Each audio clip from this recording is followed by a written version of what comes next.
Bendiciones, mi hermano, mi hermana, muy buenas tardes, un viernes más de estudio. El día de hoy continuamos con el libro de Hechos, así que espero en Dios que estés preparado y gracias por estarnos esperando. Es siempre grato poder acercarnos a la palabra de Dios y aprender a ver qué es esa palabra, lo que nos está pidiendo a nuestros días el día de hoy. Recuerda que la palabra de Dios es viva, es eficaz y siempre que la abrimos es como el periódico de hoy. Habla a nuestras vidas, habla a la iglesia y precisamente estamos estudiando lo que la historia nos cuenta de la iglesia, lo que vio, lo que entendió, lo que conoció Lucas.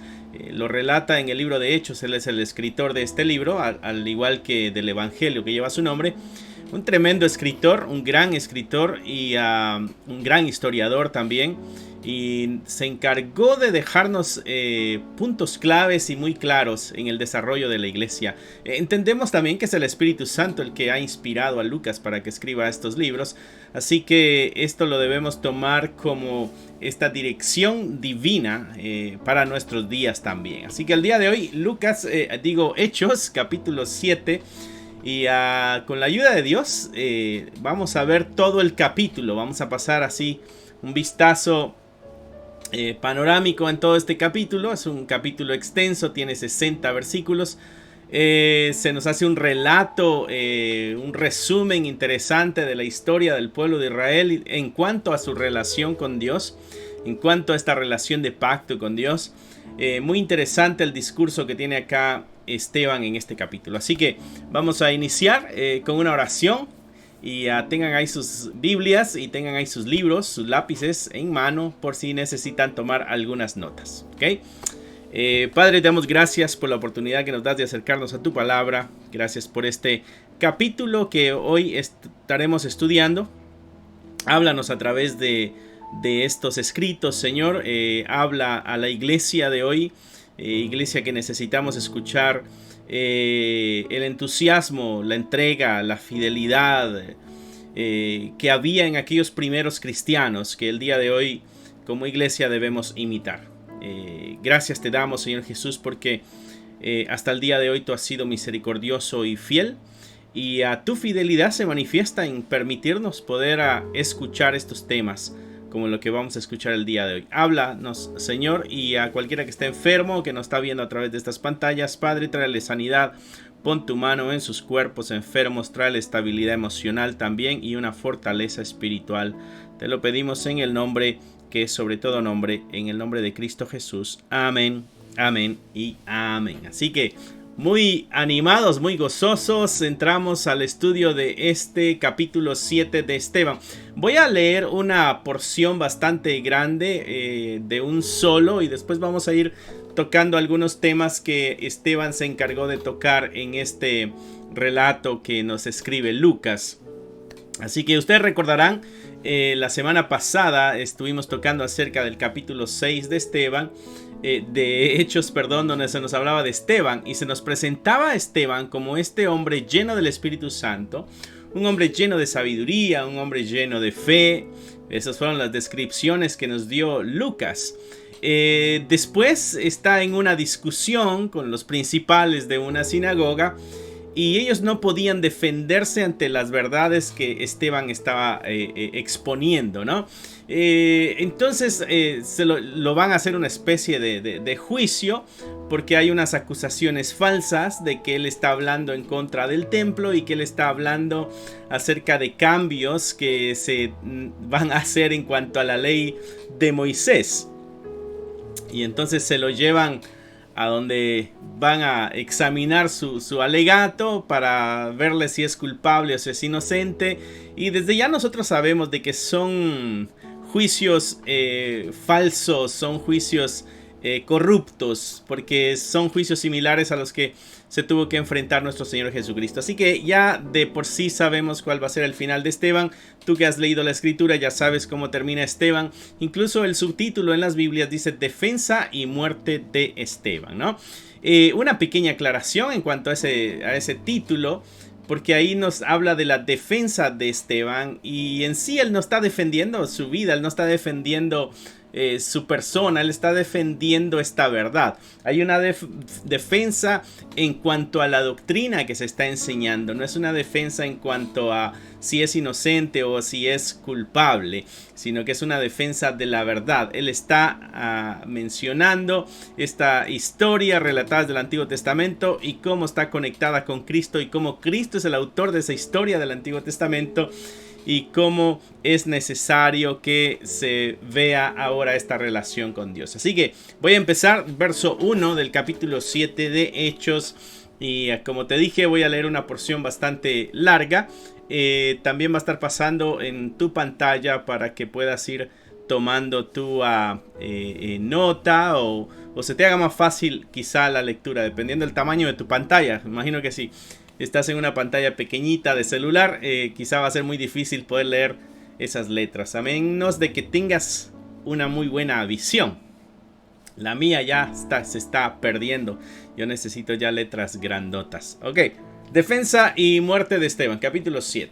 Dice el sumo sacerdote, una cosa antes de... recordarás tú que la semana pasada, cuando terminamos el capítulo 6, se nos decía que cuando vieron a Esteban, le veían con la cara de un ángel, ¿no? Y interesante imagen que presenta el escritor. Y la vamos a interpretar en cuanto al contexto que nosotros hemos visto a los ángeles. Tú sabes que cuando vemos las pinturas de estos artistas famosos y pintan ángeles, tienen una cara muy son una cara muy bonita, muy joven.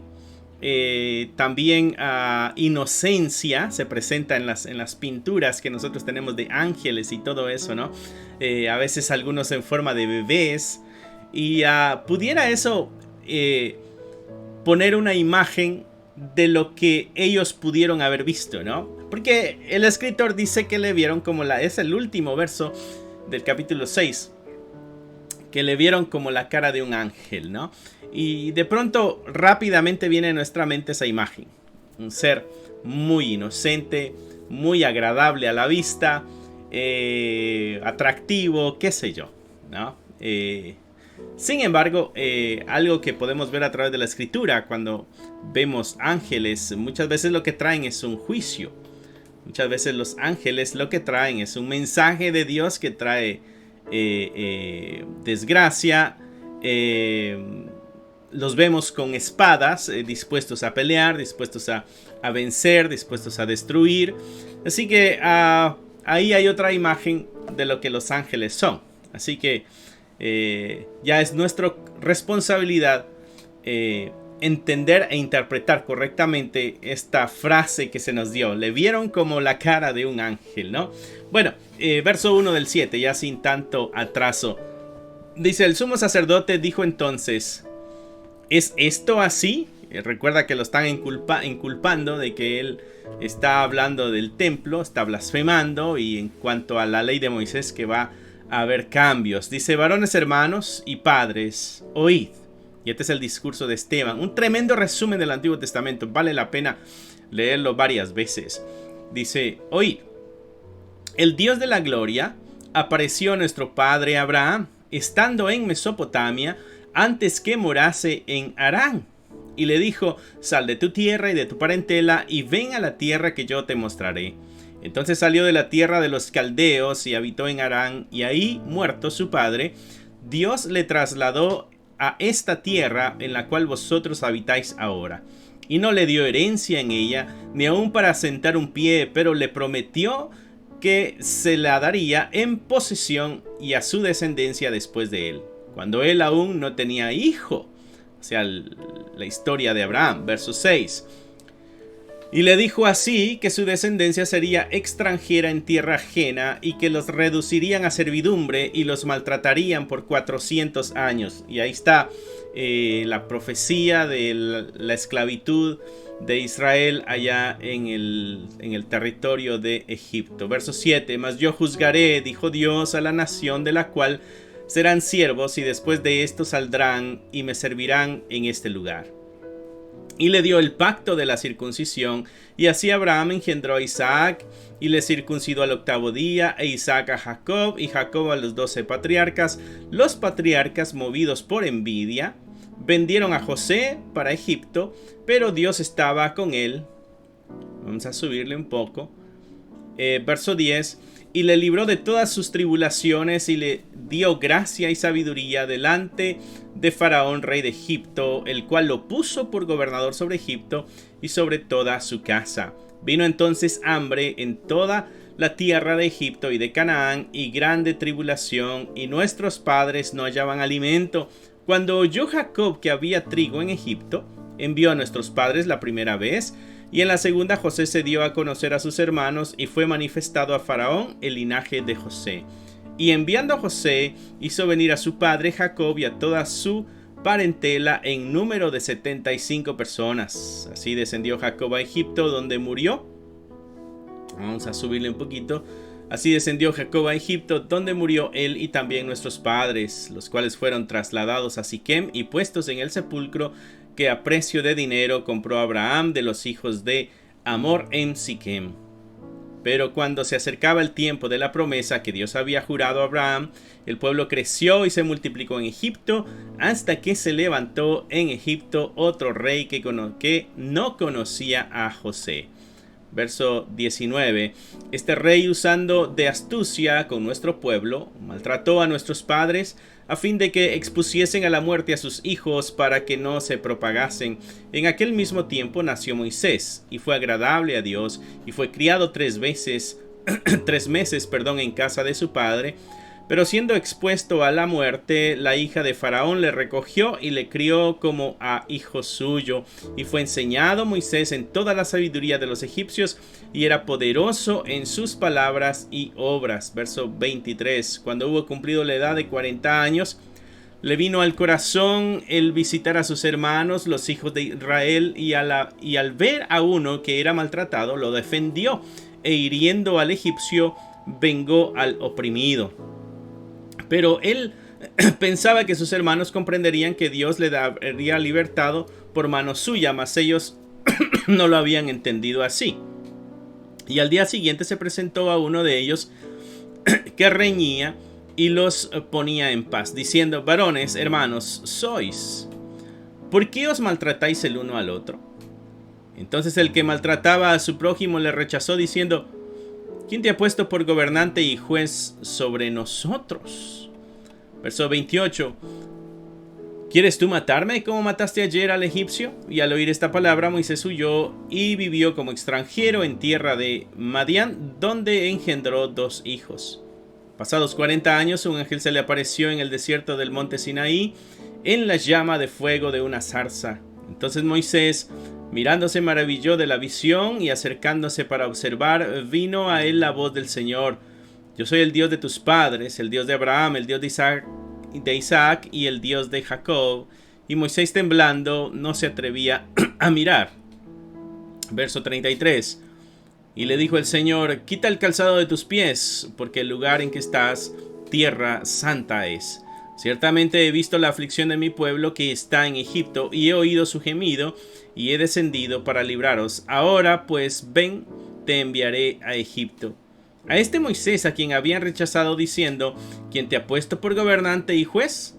A este lo envió Dios como gobernante y libertador por mano del ángel que se le apareció en la zarza. Y estos énfasis son importantes, porque este es lo que está presentando Esteban para mostrar que la obra de los judíos en contra de Jesucristo, y a la misma vez la respuesta de Dios ante tal caso, ¿no? Verso 36. Este lo sacó habiendo hecho prodigios y señales en tierra de Egipto y en el Mar Rojo y en el desierto por 40 años. Este Moisés es el que dijo a los hijos de Israel: profeta os levantará el Señor vuestro Dios de entre vuestros hermanos como a mí, a él oiréis. Este es aquel Moisés que estuvo en la congregación en el desierto con el ángel que le hablaba en el monte Sinaí y con nuestros padres, y que recibió palabras de vida que darnos. al cual nuestros padres no quisieron obedecer, sino que le desecharon y en sus corazones se volvieron a Egipto. Cuando dijeron a Aarón: haznos dioses que vayan delante de nosotros, porque a este Moisés que nos sacó de la tierra de Egipto no sabemos qué le haya acontecido. Entonces hicieron un becerro y ofrecieron sacrificio al ídolo, y en las obras de sus manos se regocijaron, y Dios se apartó y los entregó a que rindiesen culto al ejército del cielo, como está escrito en el libro de los profetas. ¿Acaso me ofreciste víctimas y sacrificios en el desierto por 40 años, casa de Israel? Antes bien llevaste el tabernáculo de Moloc y la estrella de vuestro dios Renfán, figuras que os hiciste para adorarlas. Os transportaré pues más allá de Babilonia. Tuvieron nuestros padres el tabernáculo del testimonio en el desierto, como había ordenado Dios cuando dijo a Moisés que lo hiciese conforme al modelo que había visto, el cual recibido a su vez por nuestros padres, lo introdujeron con Josué al tomar posesión de la tierra de los gentiles, a los cuales Dios arrojó de la presencia de nuestros padres hasta los días de David. Este halló gracia delante de Dios y pidió proveer tabernáculo para el Dios de Jacob, mas Salomón le edificó casa, si bien el Altísimo no habita en templos hechos de manos, como dice el profeta: el cielo es mi trono y la tierra el estrado de mis pies. ¿Qué casa me edificaste? ¿Qué casa me edificaréis? Dice el Señor. ¿O cuál es el lugar de mi reposo? ¿No hizo mi mano todas estas cosas? Duros de cerviz e incircuncisos de corazón y de oídos. Vosotros resistís siempre al Espíritu Santo, como vuestros padres, así también vosotros. ¿A cuál de los profetas no persiguieron vuestros padres? Mataron a los que anunciaron de antemano la venida del justo, de quien vosotros ahora habéis sido entregadores y matadores. Aquí hay una acusación directa ya de Esteban en este verso 51 en adelante. Ya está acusándoles de los pecados que cometieron. Verso 53: vosotros que recibiste la ley por disposición de ángeles y no la guardasteis. Verso 54: oyendo estas cosas, se enfurecían en sus corazones y crujían los dientes contra él. Pero Esteban estaba lleno del Espíritu Santo, y puesto los ojos en el cielo, vio la gloria de Dios y a Jesús que estaba a la diestra de Dios, y dijo: he aquí veo los cielos abiertos y al Hijo del Hombre que está a la diestra de Dios. Vamos a dejarlo hasta ahí, hasta el verso 56, y ahorita continuaremos con la historia. Pero me interesa esta primera parte, detenerme para poder sacar algunos puntos que son interesantes en este discurso que está dando Esteban. Como ustedes se dan cuenta, Esteban está bien preparado en cuanto a la escritura, conoce la palabra de Dios, entiende la palabra de Dios, sabe muy bien los puntos claves, sabe sus raíces, conoce de dónde viene su fe. Es un hombre que está preparado. Entonces nos damos cuenta de que aún aquellos fariseos de la sinagoga de los libertos, nos decía el escritor que se llamaba, al entrar en este discurso o esta discusión, mejor dicho, con Esteban no solo tiene el conocimiento, sino que tiene al Espíritu de Dios y tiene la sabiduría que viene de lo alto. Y presenta este discurso también dándonos testimonio de todo el vasto conocimiento que tiene de la palabra de Dios. Es interesante cómo él puede sacarlo en orden mientras está presentando este discurso delante de los que le están cuestionando lo que él está enseñando, ¿no?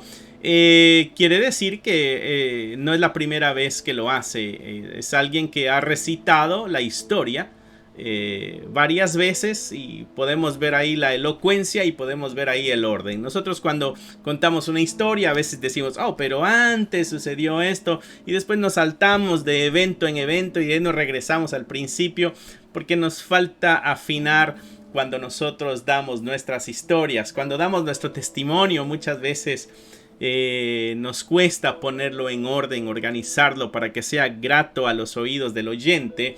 Pablo dice que le pongamos, que sazonemos con sal nuestras palabras. Tenemos que hacerlas gratas al oído del oyente. Así que es necesario, primer punto que podemos aprender aquí, es necesario que nosotros practiquemos cuando demos testimonio de la palabra de Dios, para que podamos tenerla en orden, para que podamos ponerla, organizarla de la forma correcta, quitar cualquier distracción y que nuestras palabras vayan directo al punto y enfoquemos hacia donde nosotros queremos hablar, ¿no? Es así de una forma muy general, algo que pudiéramos aprender a primera vista, ¿no?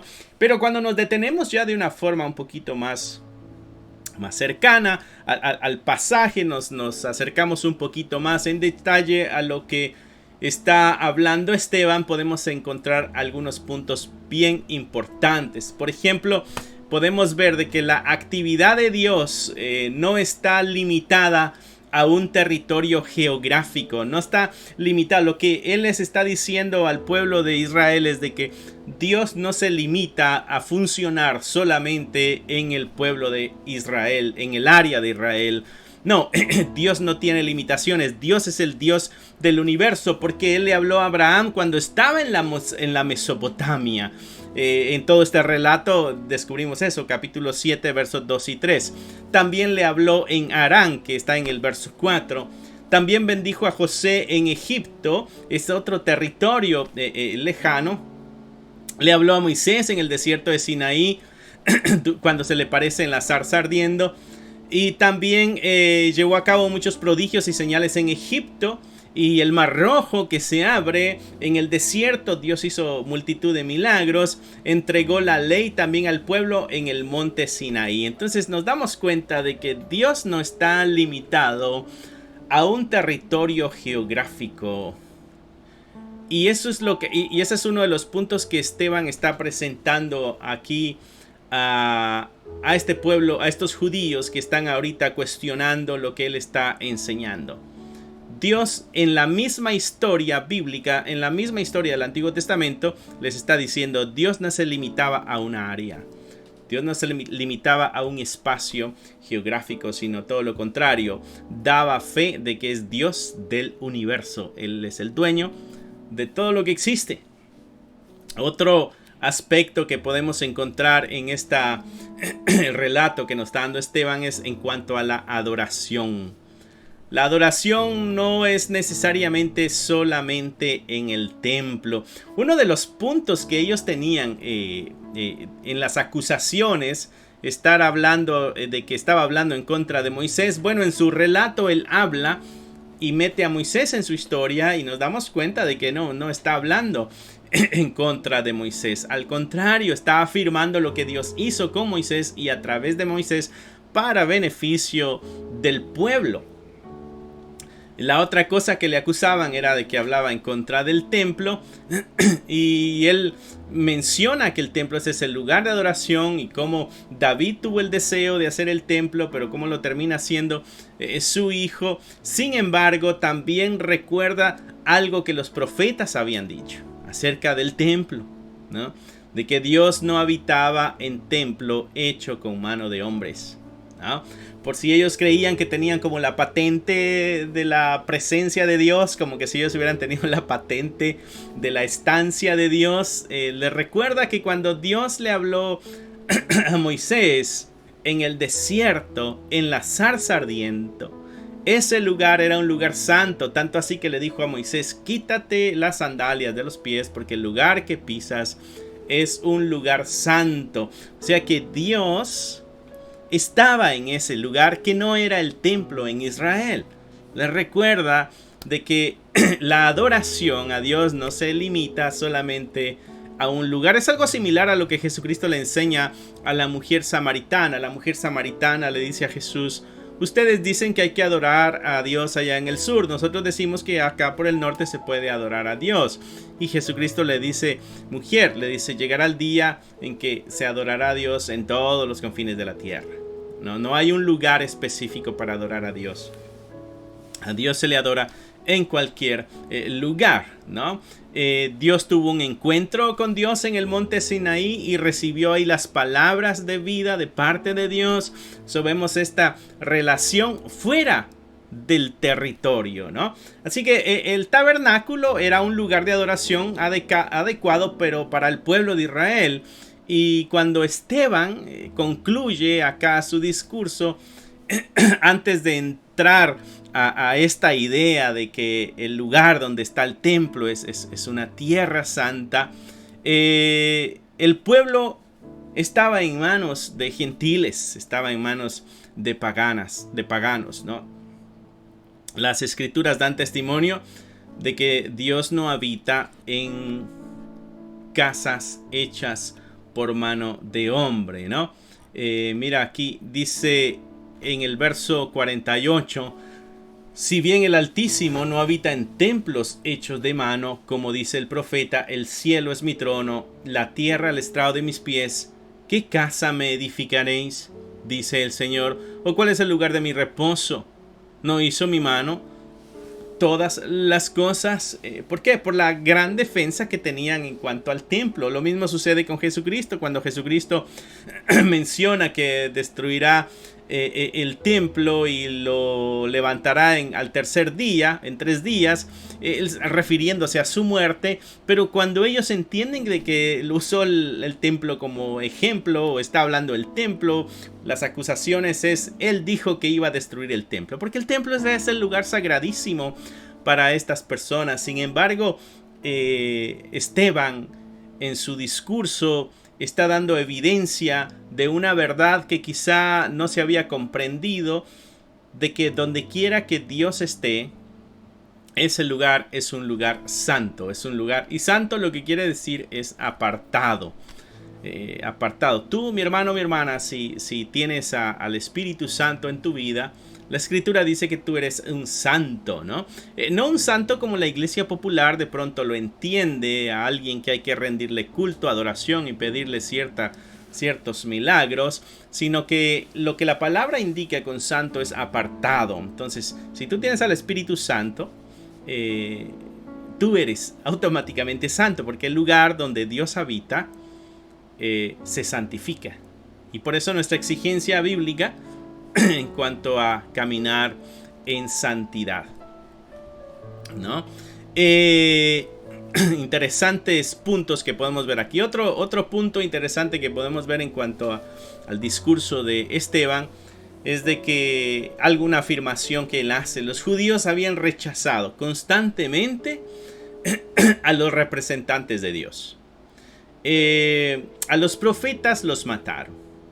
Y él les dice así claramente, verso 51: duros de cerviz e incircuncisos de corazón y de oídos, vosotros resistís siempre al Espíritu Santo, como vuestros padres, así también vosotros. La misma forma en que vuestros antepasados mataron a los profetas, a todos aquellos enviados por Dios, de la misma manera ahora la respuesta de ustedes es la misma. Ustedes no pueden entender, le está diciendo Esteban, de que esto que está sucediendo y estas palabras que yo estoy dando y esta doctrina que estoy enseñando, diría Esteban, ustedes no entienden que esto viene de Dios.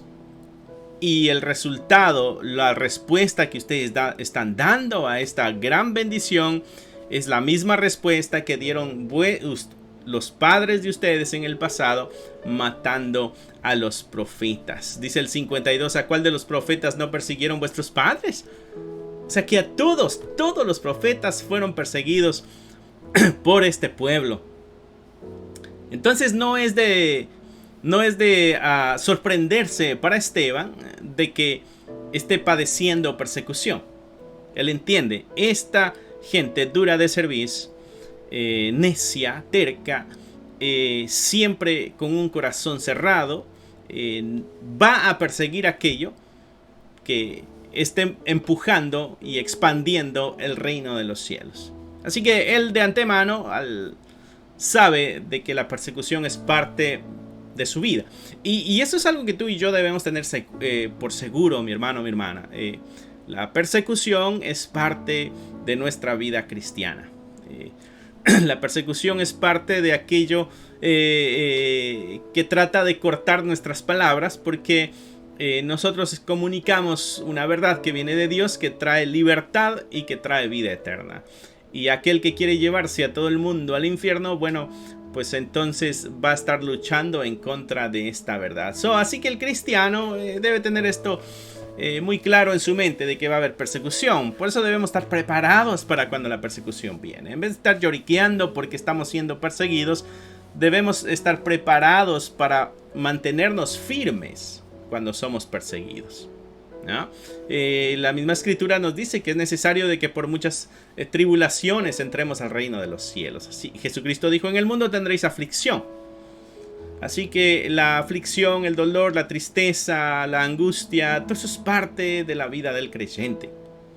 Además, la escritura dijo que íbamos a ser testigos cuando el Espíritu Santo estuviera en nosotros. Y testigo viene de la palabra mártir. Y mártir es aquella persona que muere por una causa. En otras palabras, el Espíritu Santo nos va a dar poder para estar dispuestos a morir por esta causa. Y eso es lo que está pasando con Esteban.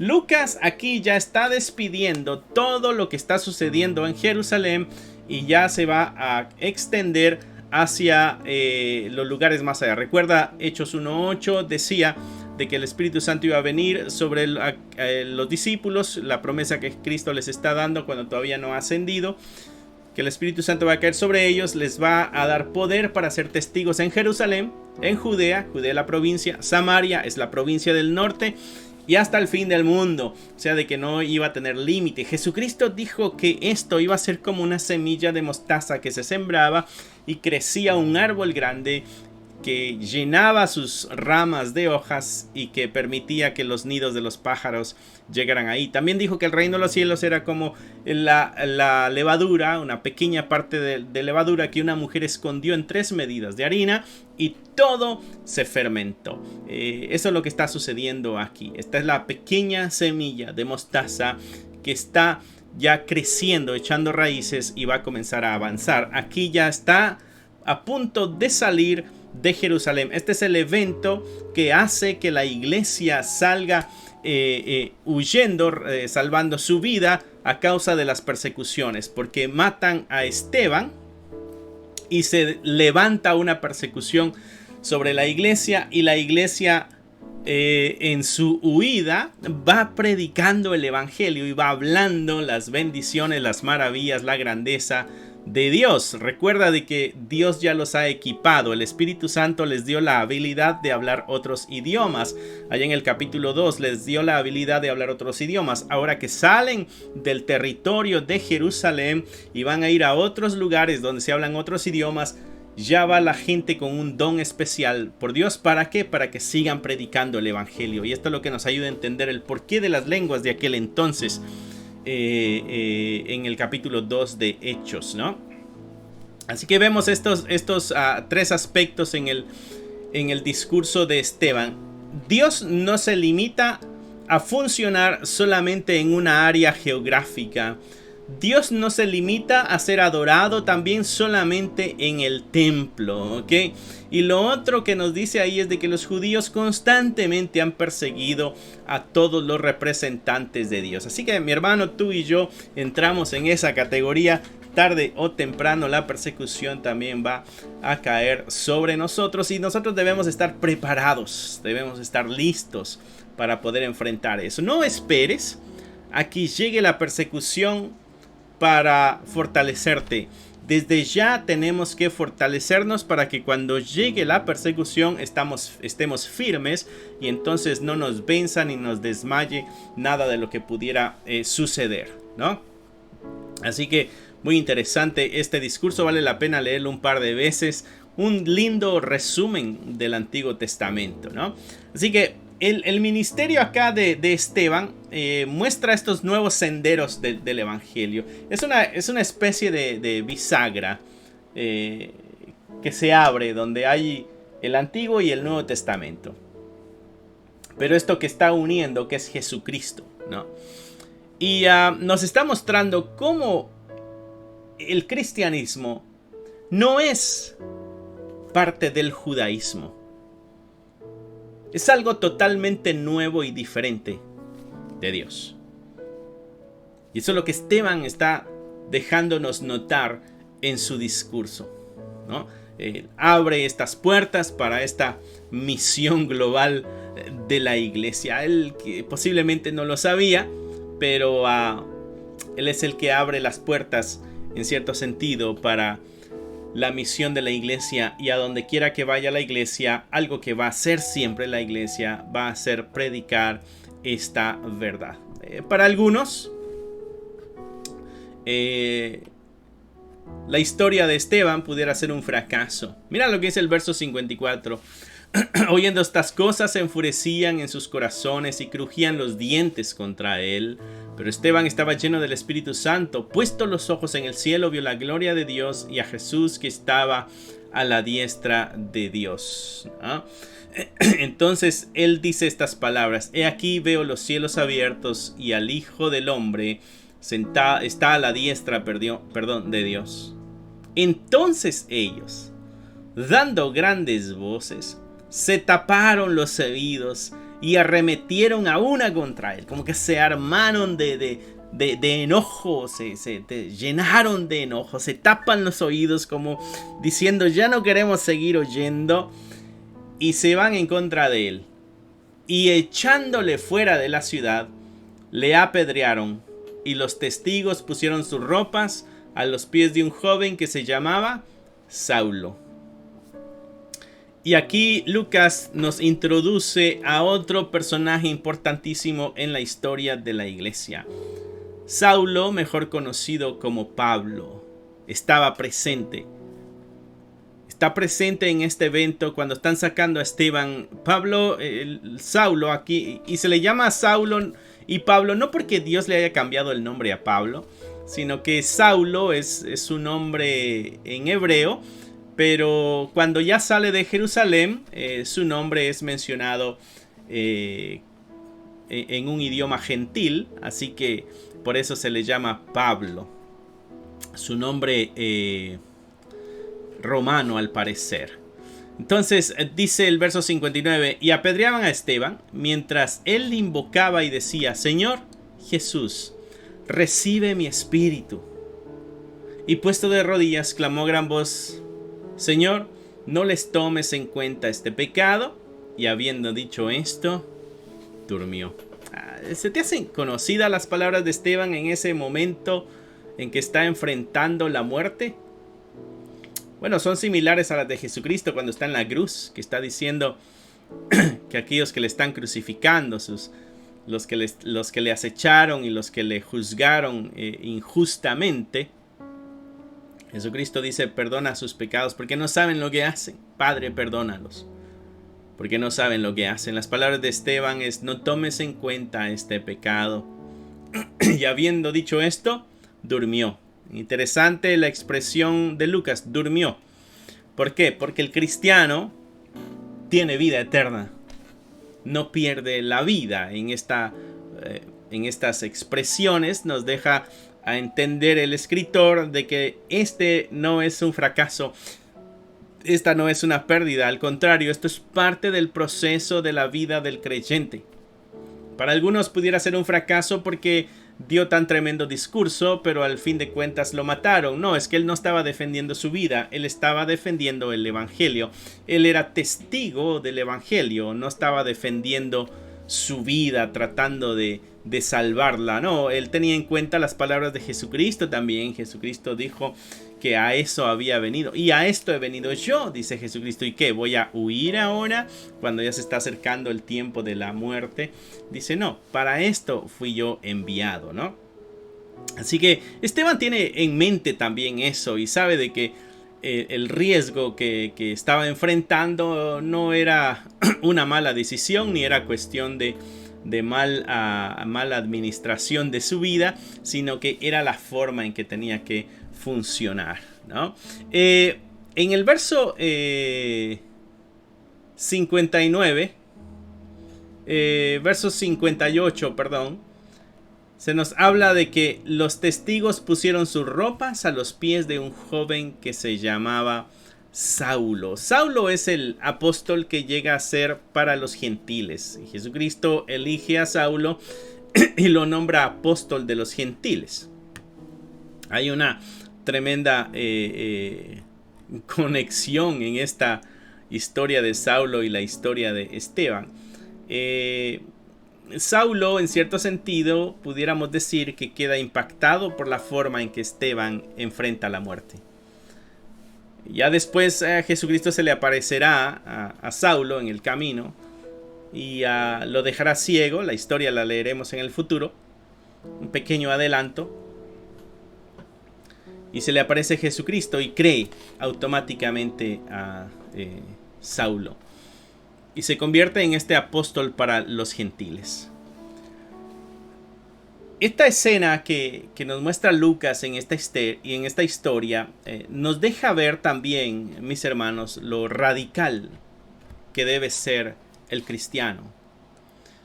Los riesgos que a cierto sentido, en cierto momento, el cristiano debe tomar.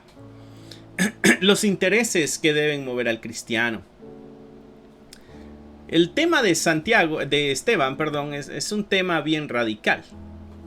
Él dice, por ejemplo, al hablarle a los fariseos que lo están escuchando su discurso, les dice: ustedes tienen un corazón y unos oídos que son incircuncisos. En otras palabras, no están en ese pacto con Dios, su corazón y sus oídos.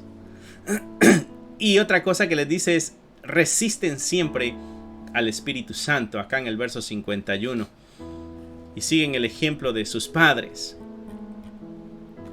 Es radical el mensaje de Esteban.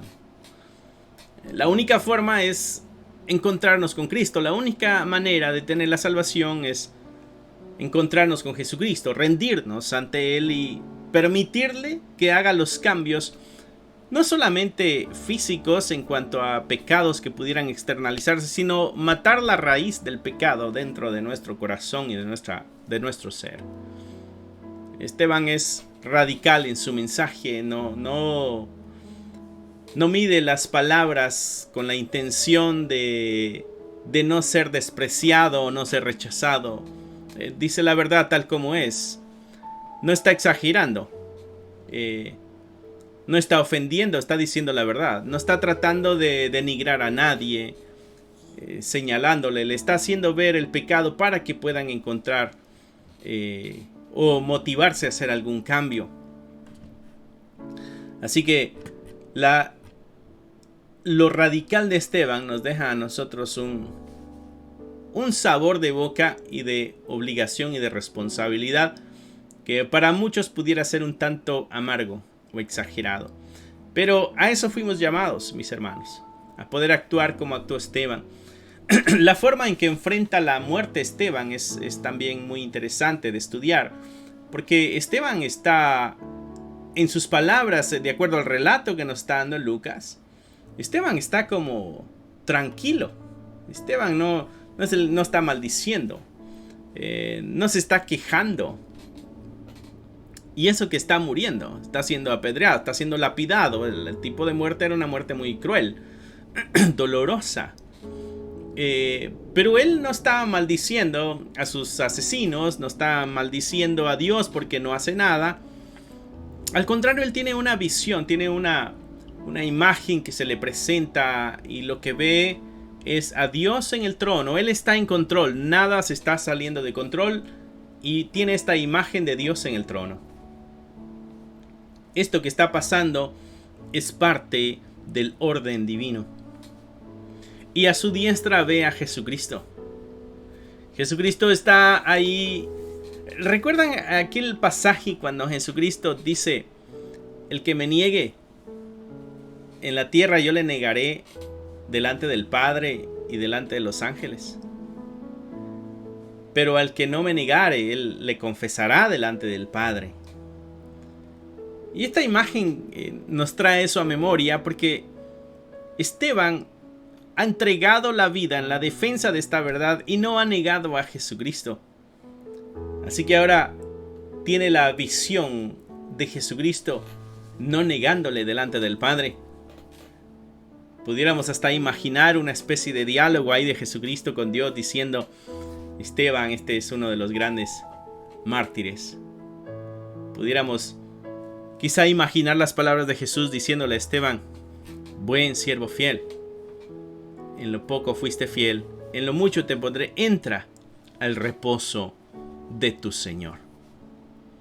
Palabras que todos nosotros quisiéramos escuchar. Me atrevo a decir que Esteban las escuchó después de ser apedreado. Puntos claves acerca de esta historia de Esteban, ¿no? Vamos a ver qué podemos encontrar aquí. Tengo un comentario bíblico que me ayuda a poder encontrar algunos puntos interesantes que pudiéramos nosotros aprender. A veces son muy generales, muy obvios, ¿no? Pero acá hay algo que te voy a leer. Adquirir sabiduría inspirada. Algo que vimos en Esteban es de que Esteban era un hombre lleno de sabiduría, ¿no? Dice, si queremos que los oponentes del evangelio, esto lo estoy leyendo de un comentario bíblico. Si queremos que los oponentes del evangelio no puedan hacer frente a la sabiduría ni al espíritu con que hablamos, hemos de trabajar tanto en nuestro mensaje como en nuestras vidas. Algo que Esteban hizo. Trabajó en su mensaje, pero también trabajó en su vida. Hizo que el mensaje se manifestara en su vida, pero también trabajó en su mensaje en esta elocuencia, pudiéramos nosotros decir. Hemos de ganarles la partida, dice este comentarista, y sobrevivir a los que se oponen al evangelio.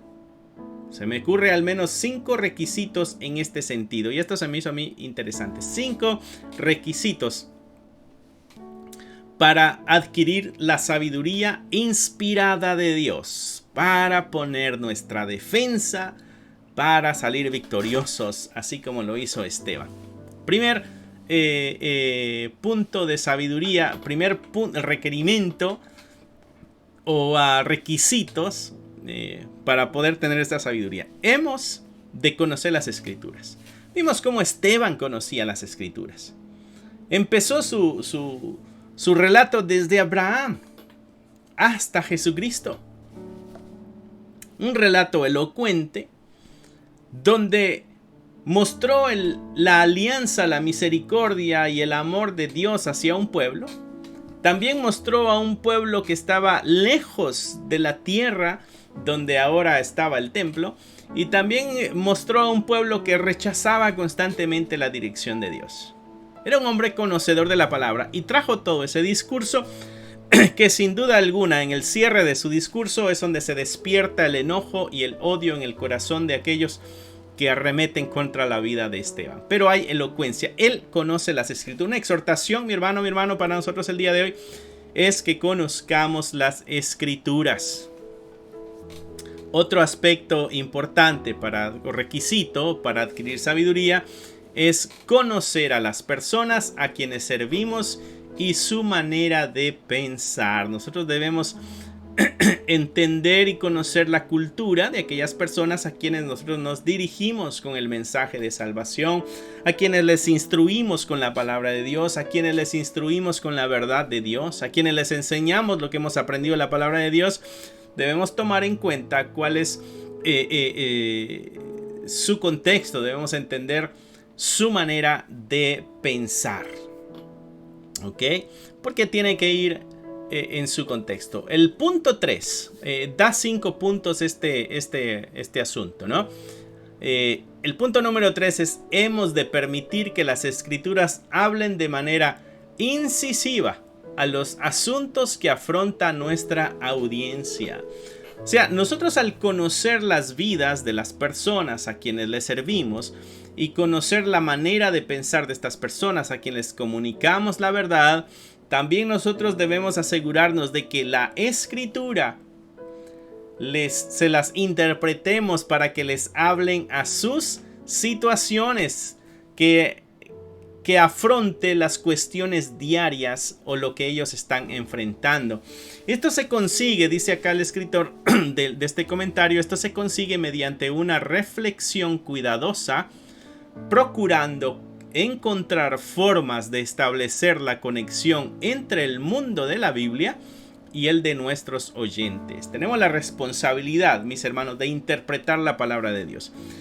En este caso, entender la historia de los fariseos, entender su contexto de los fariseos, entender el contexto de Esteban, del cristianismo que están haciendo, el área en que se encuentra, entender el contexto político en que se está moviendo, para que entendamos el mensaje de una forma más clara.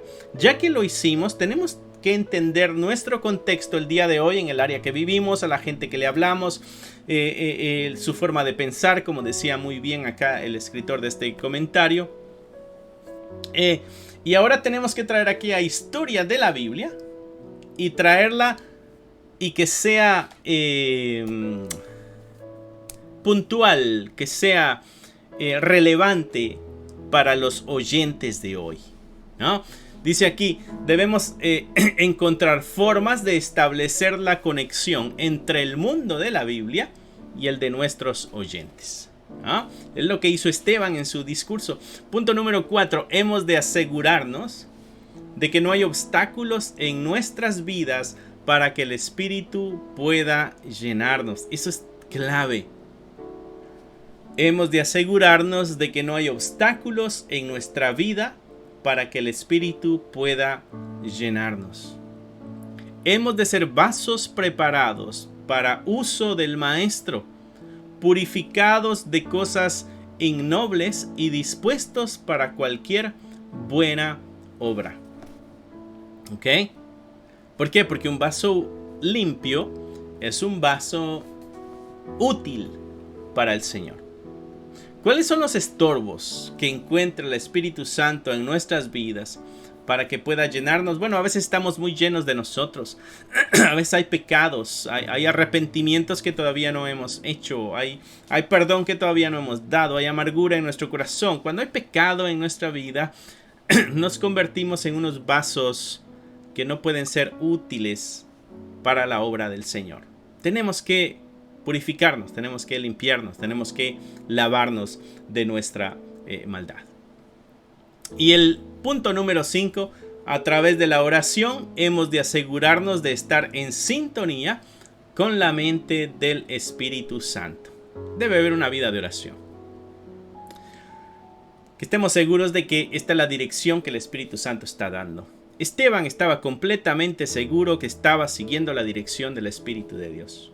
Nosotros debemos a la misma vez en oración asegurarnos de estar en esa misma sintonía del Espíritu de Dios. Muy interesantes estos 5 puntos para adquirir sabiduría inspirada. Buenos puntos de este comentario bíblico, la Nueva Versión Internacional para el libro de Hechos. Así que se nos fue el tiempo bien rápido, mis hermanos. Espero que haya sido de beneficio para ustedes el estudio del día de hoy. Para mí lo fue. Me encantaron estos últimos 5 puntos. Y interesante que tú puedes detener, regresar el video para apuntar estos cinco puntos que vimos. Para que los tengas en tus notas. Cosas necesarias para adquirir sabiduría. Y la sabiduría no humana, sino la sabiduría inspirada, lo que viene de lo alto. Lo que Santiago dijo, alguien quiere sabiduría, pídala a Dios, que Él es generoso para darla, ¿no? Así que tenemos un tremendo reto para imitar el andar de Esteban, su vida, su testimonio. Tenemos un gran reto para estar llenos del Espíritu Santo, para que en el momento de necesidad, de angustia o de crisis, nosotros respondamos de la forma correcta y adecuada. Y no nos dejemos mover por nuestras emociones, sentimientos o deseos, sino que seamos movidos por el Espíritu de Dios. Así que vamos a cerrar con una oración. Padre, te damos gracias por la oportunidad que nos diste de este estudio el día de hoy, un estudio muy interesante, muy bonito. Poder ver a uno de nuestros hermanos de antes enfrentando la muerte con valor, con valentía, No buscó el escape para huir. Buscó la forma de defender tu verdad. Ayúdanos, Señor, a seguir el ejemplo de Esteban. Defender esta verdad si es necesario con nuestra vida. Fortalece a aquellos que en estos momentos tuvieran que enfrentar la muerte por el hecho de defender esta verdad. Fortalece sus corazones y recuérdales de que la eternidad, lo importante hacia donde nuestra mirada debe estar apuntando. Recuérdales que tu compañía y tu presencia se encuentran ahí. Y gracias, porque el día de hoy nos da la oportunidad, fuera de persecuciones a muchos, nos da la oportunidad de prepararnos. Nos das tiempo para prepararnos por si el día de persecución llegare, respondamos de la forma adecuada. Gracias te damos en el nombre que es sobre todo nombre, en el nombre de Cristo Jesús. Amén, amén y amén. Que Dios te bendiga, mi hermano, mi hermana. Muy buenas noches. Recuerda darle un like al video, no te vayas sin darle un like al video. Si crees que es valioso, pues compártelo con alguna amistad, con algún familiar en tus redes sociales. Alguien quizá le puede ayudar lo que el día de hoy nosotros aprendimos, ¿no? Y esto, iglesia amada, esta es nuestra vida.